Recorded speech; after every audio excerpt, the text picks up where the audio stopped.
Have I changed? Well, what can I say there?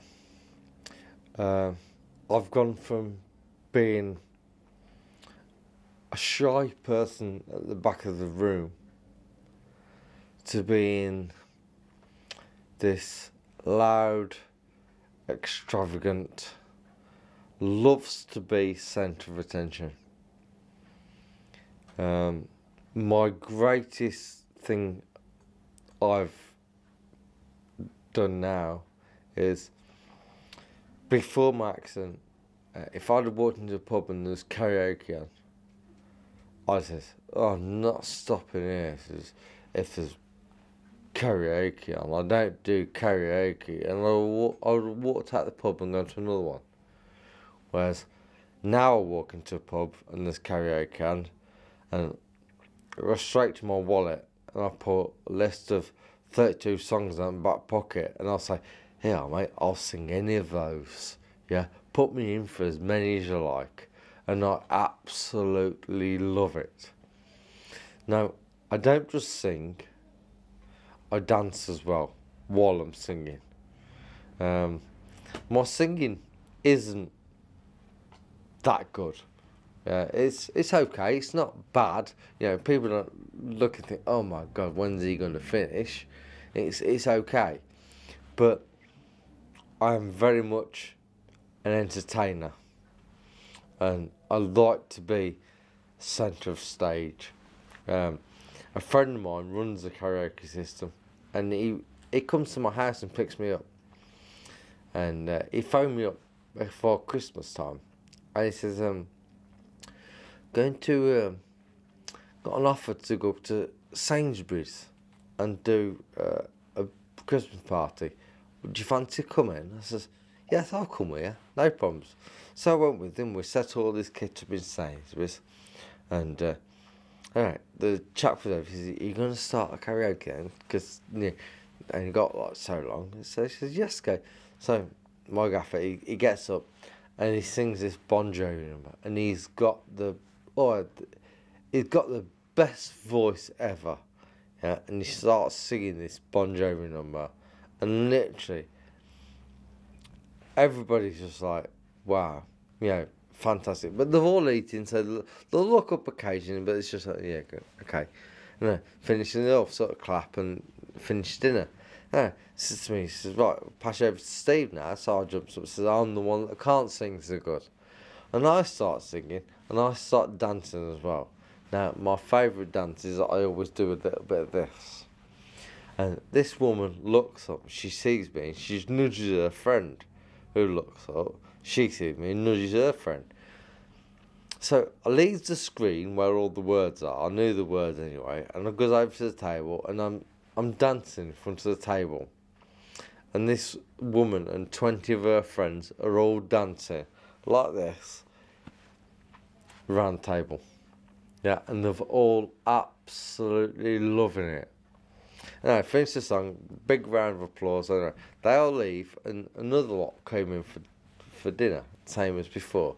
And and the gaffer comes up and says, "Will you start karaoke in a bit?" He says, "Because this time I haven't got as long as the other lot."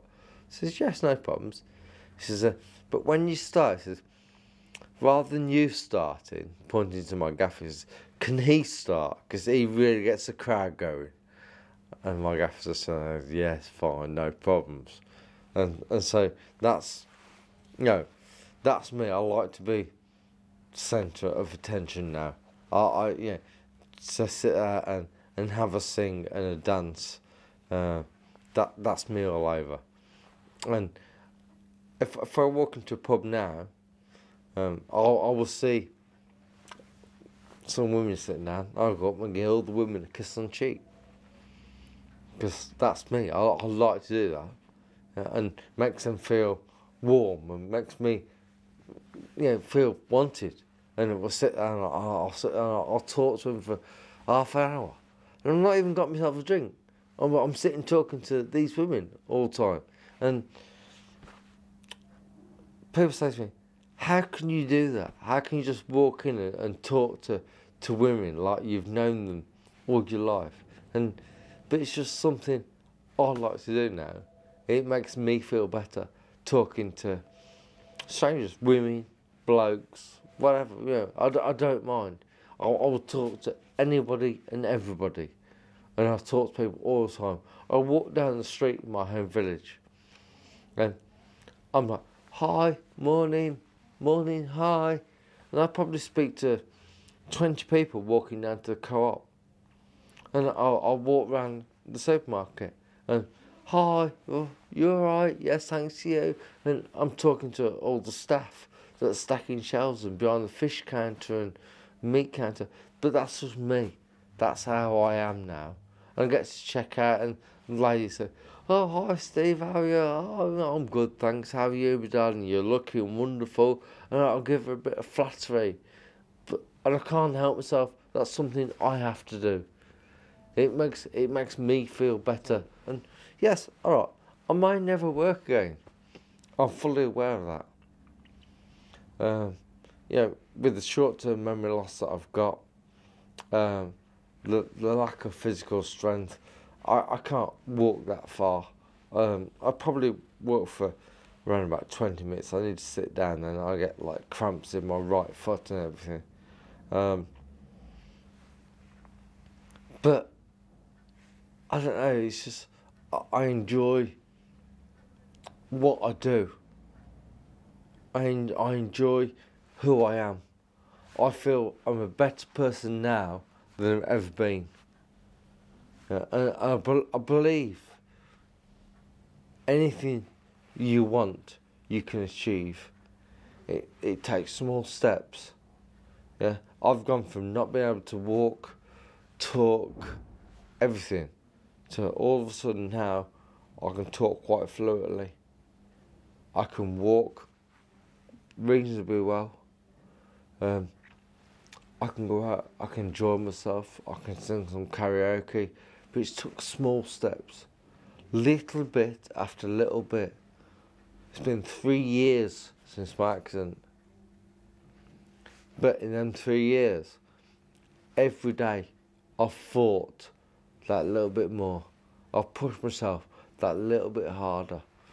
All of a sudden I've gone from I can manage to walk to the shop to I can manage to walk to the shop, I'm back and I've not stopped. Little things like that seems trivial, but it's by far trivial. It's a big step. And you've got to look at everything as though it is a big step. Everything you can do, if you can stand there and wash your pots up and dry them up and put them away and then sit down, all that is a big step. Yeah, if you can walk to the shop and buy yourself a bag of sugar and walk back, that's a massive step. Yeah, all of a sudden you're walking down to the supermarket and you might have to have a rest when you get there. I know I do.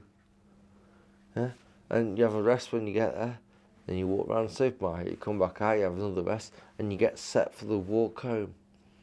And you're walking up home and you got 2 bags in your hand, you're thinking, oh, these are cutting into my hands, but it's alright because there's a bench halfway up. So I'll sit on the bench and I'll have 10 minutes. And well, some days it might be spitting rain and you sit there thinking, I'm getting really wet here, but it don't matter. And pick the bags up and you do the next 10 minutes and you're back home.